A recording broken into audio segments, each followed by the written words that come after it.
네, 인천에서 뉴욕을 가는데 지금 14시간 정도 걸리거든요. 이게 5시간 이내가 될 수 있다면 짧은 연휴에도 뉴욕 여행이 가능해지지 않겠습니까? 오늘 도움 말씀 주실 분 한국군사문제연구원의 김열수 안보전략실장 나와 계십니다. 어서 오십시오. 네, 안녕하세요. 네. 자, 트럼프 미국 대통령이 최근에 새로운 행정명령을 내렸습니다. 1973년 이래 52년 만에 미국 자국 상공에서의 초음속 민간 항공기의 비행을 허가하기로 한 거거든요. 자, 실장, 이런 결정이 나온 배경 어디에 있을까요? 예, 아무래도 이제 점점 이제 속도 경쟁으로 넘어가니까 네. 가능하면 이제 빨리 이렇게 초음속 이제 여객기를 만들어야 되겠다는 그런 생각이 뭐 있었다고 봐야 되겠죠. 사실상 이제 이게 초음속 비행기가 그 전에 뭐 없었던 것은 아닌데 1947년에 한 번 했다가 그 뒤에 이제 콩코드 나왔다가 그리고 이제 없어졌다가 다시 이번에 이제 하게 되는 거거든요. 그래서 사실상 이렇게 한 52년 만에 이렇게 하는 결정적인 이유가 있어요. 네. 그게 바로 슈퍼소닉이라고 하는 것 때문에 그런데 이게 무슨 얘기냐면은 소닉 붐이라고 하는 건데 소닉 붐이 어떤 비행기가 음속을 돌파할 때 네. 공기가 찢어지거든요. 네. 그걸 이제 소닉 붐이라고 얘기를 해요. 그게 이제 이렇게 초음속 비행기가 날아다니면 지상 100km까지 이제 영향을 미쳐서 그게 이제 굉장히 사람들한테 불편을 주거든요. 네. 그런데 이제 이번에 사실상 미국의 그 항공기 개발 업체죠. 이게 뭐 이름이 좀 비슷해서 헷갈릴 수도 있는데 슈퍼소닉이라는 그 회사에서 초음속 비행기 여객기 시제품을 만들었어요. 네. XB-1이라고 하는 것을 만들었는데 이걸 이제 그 모하비 사막에서 시험 비행을 했거든요. 그래서 아마 이 데이터를 통해 가지고 아마 곧 이제 오비추어라고 하는 기종을 개발하지 않겠는가 이렇게 네. 보고요. 그러면은 이제 이게 한 64명에서 한 80명 정도를 이렇게 태우고 시속 마 한 1.7km 정도로 이렇게 비행거리 한 7,900km로 설계가 되면 뭐 도쿄에서 시애틀까지 지금 기존 한 8시간에서 지금 4시간 정도로 이렇게 줄어들 수 있는 그런 게 되지 않겠는가. 그래서 트럼프 대통령이 이런 결정을 한 결정적인 이유는 이게 미국이 초음속 비행 분야에서 다시금 주도권을 잡고 그걸 통해서 경제적인 어떤 이익을 얻을 수 있다는 그런 생각 때문에 이런 판단을 하지 않았는가라고 봅니다. 네. 지금 실장님께서도 말씀해 주셨지만 초음속 여객기라는 것이요. 즉 소리보다 더 빨리 나는 이 여객기가 저처럼 어느 정도 이 오래된 사람들에게는 낯설지가 않거든요. 그렇죠. 사실 어릴 적에 책상 위에 모형 하나 정도는 있을 정도로 그 꿈의 비행기였던 콩코드가 있었기 때문입니다. 꼭 새처럼 생긴 비행기였는데요. 분명히 기억에 그때 초음속 여객기 시대가 일찌감치 열렸었는데 이게 왜 멈추게 됐었습니까? 결정적인 거는 이제 좀 전에 말씀을 드렸다시피 지금 이제 소닉 붐 때문에 그러는 네. 거죠. 그게 이제 음속을 돌파할 때 내는 소리 자체가 워낙 이게 이제 결국은 환경에 영향을 미치고 사람들을 이제 굉장히 불안에 떨게 만드니까 이게 결정적이었다 이렇게 봐요. 그렇기 때문에 콩코드가 주로 이제 비행했던 것도 대서양 왔다리 갔다리 하는 거를 네. 주로 했었어요. 그리고 이제 이륙 시나 착륙 시에는 다시 이렇게 초음속으로 아니고 그냥 아음속 정도로 이렇게 속도를 다운시켰거든요. 두 번째는 아마 경제적인 문제일 겁니다. 아마 네. 이제 보잉 747 같은 경우에는 여객기의 2배에 달하는 뭐 엄청난 양의 연료를 소모를 하는 거거든요. 이 콩코드가. 네. 게다가 이제 콩코드 같은 경우에는 한 100명 정도, 그러니까 뭐 최대 인원은 144명이라고 하지만 통상 한 100명 정도를 이렇게 싣는데 사실상 지금 보잉 747 같은 경우에는 뭐 인원이 몇 명입니까? 엄청나잖아요. 어마어마하죠. 250, 네. 350 뭐 이 정도 실으니까 경제적인 면에서 이제 안 된다는 거고요. 세 번째는 운임 자체도 굉장히 비쌌어요. 그때 당시에 이제 뭐 왕복으로 이렇게 하면 한 천만 원 정도 이렇게 넘는 돈이었고 또 그뿐만 아니라 아주 굉장히 이걸 유지 보수하는데도 높은 유지 보수 비용이 들어갔거든요.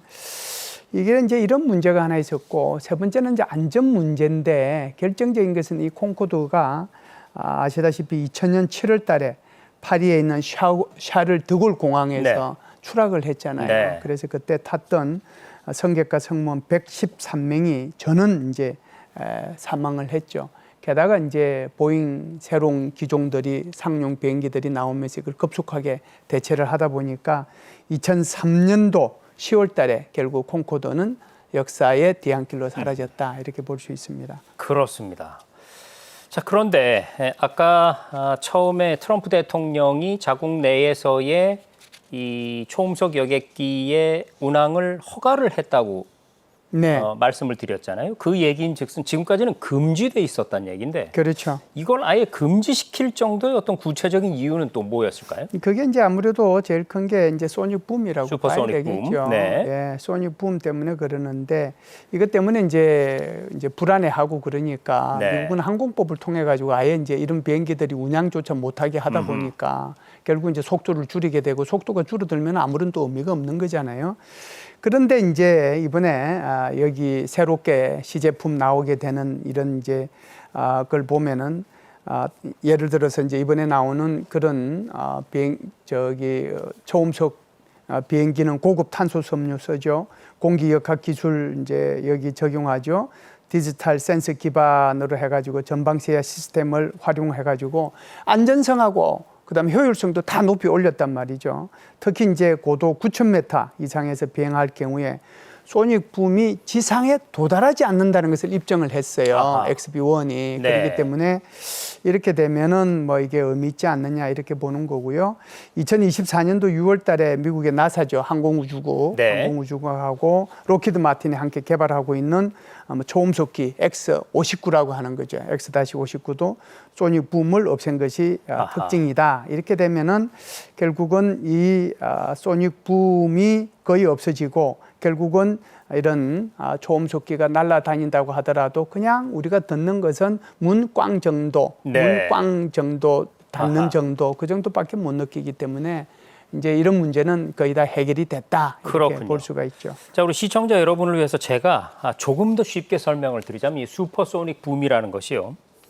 실제로 그 초음속 여객기를 탄 사람들은 뭐 대단한 느낌이 없습니다. 그런데 지상에 있는 사람들이 엄청난 소음에 시달리는 건데 어느 정도냐면 최대 110데시벨 이 정도면 바로 옆에서 자동차 경적을 울려대는 소리 이 정도의 굉음이 난다는 겁니다.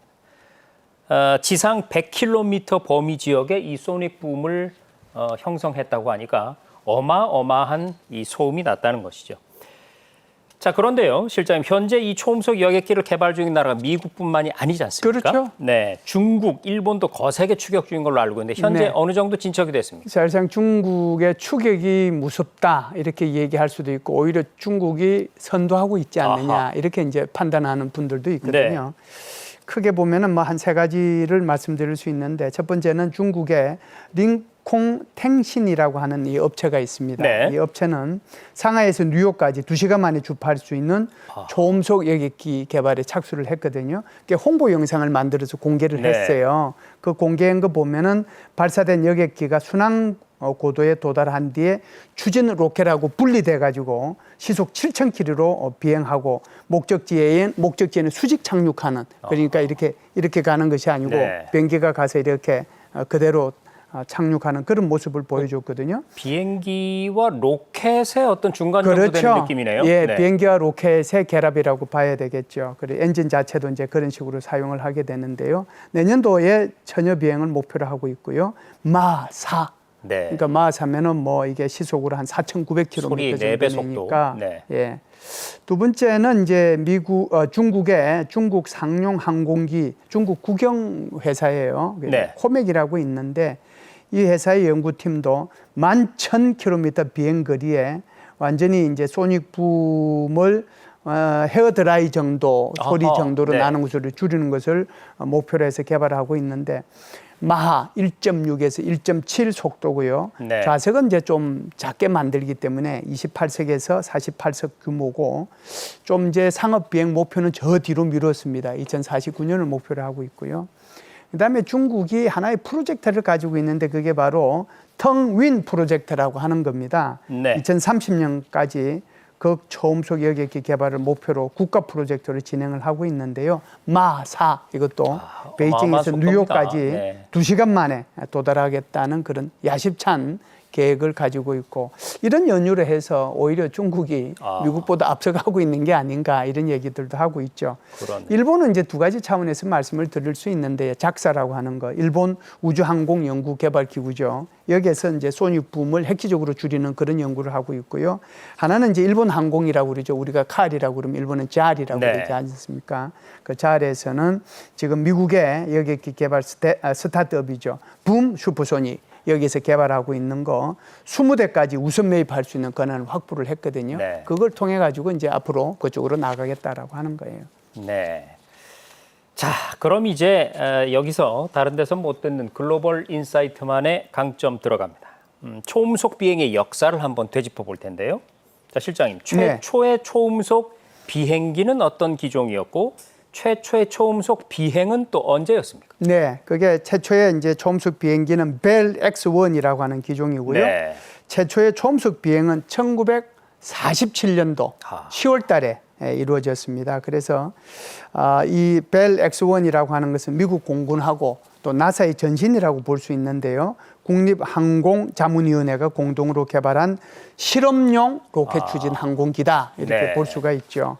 그래서 최초 초음속 비행은 1947년도 10월 달에 마 1.05 막 이제 마 지나가는 그런 정도의 속도로 비행을 해서 음속을 돌파하는 데 성공을 했다. 결국 이러한 성공이 이제 나중에 콩코드를 개발하는데 그대로 적용이 됐다 이렇게 볼 수가 있고 그다음에 이제 러시아의 투플레프 Tu-144라고 하는 거 그와 같은 민간 초음속 여객기 개발로 이어지게 되었다 이렇게 볼 수가 있죠.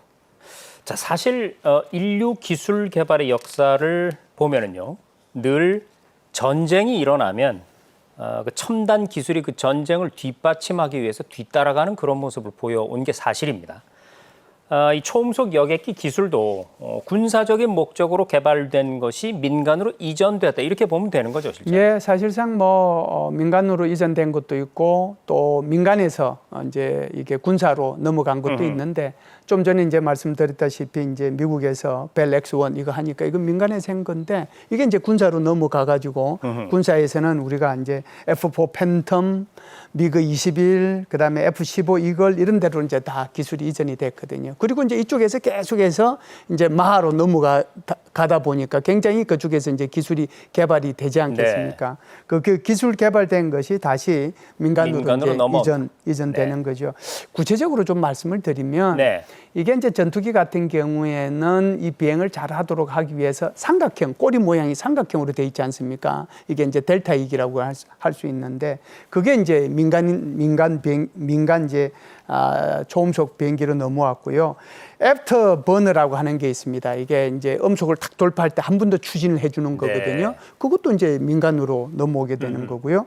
항법 장치, 정밀 항법 장치라든지 비행 제어 시스템 같은 것들도 결국은 다 민간 항공으로 넘어왔다 이렇게 볼 수가 있죠. 그렇군요. 자, 그런데 한 가지 의아한 점이 있습니다, 실장님. 이 첨단 과학 기술하면 사실 미국 아니겠습니까? 그렇죠. 그런데 아까 우리가 추억을 되살려봤던 콩코드 같은 그 초음속 여객기, 뭐 영국, 프랑스, 뭐 이런 나라의 이름들이 나오지 않습니까? 그렇죠. 근데 사실 미국 얘기는 별로 그 시기에 나오지가 않거든요. 이게 왜 그런 건가요?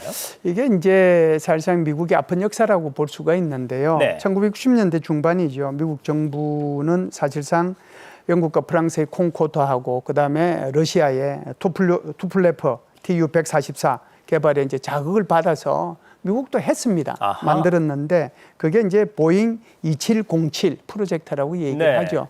그래서 이 프로젝트를 통해 가지고 훨씬 더 콩코드보다 대규모로 더 크게 만들고 속도도 빠르고 많은 승객을 태울 수 있도록 그런 야심찬 계획을 갖고 있었거든요. 그런데 사실상 기술적 난관이 있었습니다. 그래서 가베닉 이게 비행기의 이 날개들이 가베닉으로 될 수 있는 그런 걸 만드는데도 좀 어려움이 있었고 그러다 보니까 이제 안전성 문제도 제기가 됐고 개발 비용이 너무 많이 들고 또 이게 소닉 붐 이거 자체의 문제도 해결도 못하고 이 굉장히 이제 어려운 문제가 있다 보니까 여기에 대해서 이걸 어떻게 해야 되느냐 하는데 그때 마침 이제 또 베트남전을 또 하고 있었거든요. 미국 입장에서.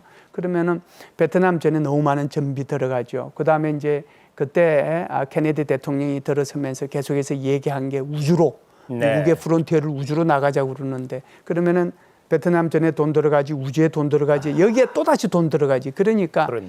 안 되겠다. 경제성에도 좀 문제가 생길 수 있겠구나. 이런 생각을 가졌기 때문에 결국은 이것을 1971년도 미 의회에서 보잉 2707 프로그램에 대한 정부 자금 지원을 전면적으로 중단을 시켰습니다. 미국도 실패를 하는군요. 네. 네. 자, 얘기 들어보니까 이제 미국이 이번에는 기필코 주도권을 놓칠 수 없다. 이러고 나선 마당에 머지않은 미래에 이제 초음속 여객기 상용화가 될 텐데요. 네. 운항이 되면 저도 한번 꼭 타보고 싶습니다만. 실장님, 근데 콩코드 때도 그랬고요. 이거 뭐 비싸서 우리는 탈 수나 있겠습니까? 어떻습니까? 예, 처음에는 비싸죠. 무엇이든지 네. 최초에 만들었을 때는 비싸지 않겠습니까? 그러나 그게 경제성이 확보가 되면은 이제 점점 이제 그 가격이 다운되지 않아요. 그래서 지금 미국에서 만들고자 하는 이제 오버추어라고 오버추어. 하는 거, 이것도 지금 뉴욕에서 런던까지의 왕복 항공권 기준이 한 4,000달러에서 5,000달러. 그러니까 이제 우리나라 돈으로 550만에서 690만 원 수준을 목표로 하고 있는데요. 네. 이 정도 되면은 지금 현재 일반 여객기의 퍼스트 클래스 네. 또는 뭐 비즈니스 클래스 그거 비슷하거든요. 그렇네요. 이제 처음에는 이제 이렇게 가요. 네. 그런데 최종 목표는 이게 붐 슈퍼소닉의 CEO가 이제 얘기를 했는데 전 세계 어디든 왕복 4시간 안에 100달러에 비행하는 것을 목표로 한다. 뭐 이게 되긴 하겠습니까만은 100달러는. 네. 그러나 전체적으로 보면 훨씬 더 싸게 이렇게 비행할 날이 또 타보실 날이 그렇게 멀지는 않겠다 이런 생각은 합니다. 그렇군요. 자, 실장님, 가격과 함께 초음속 여객기 궁금한 점이 하나 또 있습니다. 네. 음속으로 나는 그 전투기를 조종하는 비행사들 훈련하는 모습을 보면은 그렇죠. 그 엄청난 속도로 인해서 발생하는 이 앞에서부터 압력 이런 걸 견디기 위해서 굉장히 강하게 훈련을 하거든요. 예. 그러다 기절하는 경우도 우리 많이 맞습니다. 볼 수 있고요. 예. 그럼 초음속 여객기는 일반인이 타도 무리가 없는 겁니까? 이제 그게 그 전투기 조종사들이 해야 될 정도의 그런 정도라고 하면 그 비행기가 만들어져서는 안 되겠죠. 네. 전투기 조종사라고 하는 것은 상식적으로 생각해 보면 전투 상황이잖아요. 네. 전투 상황을 가정해서 전투기라는 게 만들어지는데 엄청난 회전 속도, 회피, 기동 그게 이제 엄청난 거잖아요. 전투기동이죠. 그렇기 때문에 그걸 견뎌야 되는 거잖아요. 네. 그런데 이게 초음속 비행기라고 하는 것은 그렇게 움직이면은 어떻게 되겠어요? 안 되잖아요. 그러니까 그렇죠. 올라갔다가 계속해서 일정한 고도를 유지하면서 가는 거거든요. 그렇기 때문에 그런 문제는 없다. 그래서 속도 자체가 인체에 영향을 주는 건 아니에요. 네. 아주 그냥 빠른 기동이 이제 문제가 되는 거기 때문에. 속도의 급격한 그렇죠. 변화가 문제군요. 그렇죠. 네. 게다가 이제 콩코드도 이제 실제로 해봤잖아요. 네. 타보니까 아무 문제 없었지 않습니까? 그리고 이제 기내 기압하고 산소는 고속 비행기에서도 안전하게 유지가 가능하기 때문에 아무 걱정 안 하시고 타셔도 된다 이렇게 말씀드릴 수 있습니다. 아무 걱정 안 해도 된답니다, 시청자 여러분. 자, 그럼 이제 마지막 질문 드리겠습니다. 네. 오늘 얘기를 나눠보니까 상용화만 된다면 가격 면에서나 안전 면에서나 솔직히 뉴욕에 가서 점심을 먹고 한국으로 돌아와서 저녁 먹는 일도 가능해진다는 얘기거든요. 안 탈 이유가 없을 것 같은데 이 초음속 여객기의 개발이라는 것이 우리 삶을 어떻게 바꿔놓을까요? 기술 개발 자체가 이제 우선 잘 되어야 이제 우리의 삶도 또 이제 거기에 맞춰서 바꿔지겠지요. 네. 지금 말씀하신 것처럼 우선 뭐 기술적으로 사실상 이 조용해야 되잖아요. 네. 이제 소닉 붐이라는 게 안 생겨야 되니까 여기에 이제 온통 신경을 써서 모든 기업체들이 여기에 달라붙고 있다고 해도 과언이 아니다라고 보는 거고요. 게다가 이제 연료 효율도 좋아야 되는 거고 운용 및 유지 보수 비용도 이제 줄어들어야 되는 그런 경제성도 있어야 되지 않습니까? 네. 그러다 보면 이제 앞으로는 이런 상용 항공기보다는 오히려 초음속 이런 여객기가 훨씬 더 이제 활성화되지 않겠습니까? 그러다 보면은 이제 엄청나게 시간대가 이제 줄어들 수 있겠죠. 네. 그래서 서울에서 출발해서 뉴욕 가서 일 보고 다시 서울로 돌아올 수 있는 그런 날이 그렇게 멀지 않을 수도 있겠다. 그러면은 우리의 삶도 지금 말씀하신 것처럼 굉장히 변화가 일어날 수밖에 없겠지요. 그렇겠네요. 자, 인류의 삶을 바꾼 몇 가지 발명품들이 있죠. 에어컨이라든지 엘리베이터, 또 스마트폰 같은 것들인데요. 여기에 앞으로는 초음속 여객기도 포함이 되지 않을까 생각해 봅니다. 지금까지 도움 말씀에 한국군사문제연구원의 김열수 실장이었습니다. 실장님 고맙습니다. 감사합니다.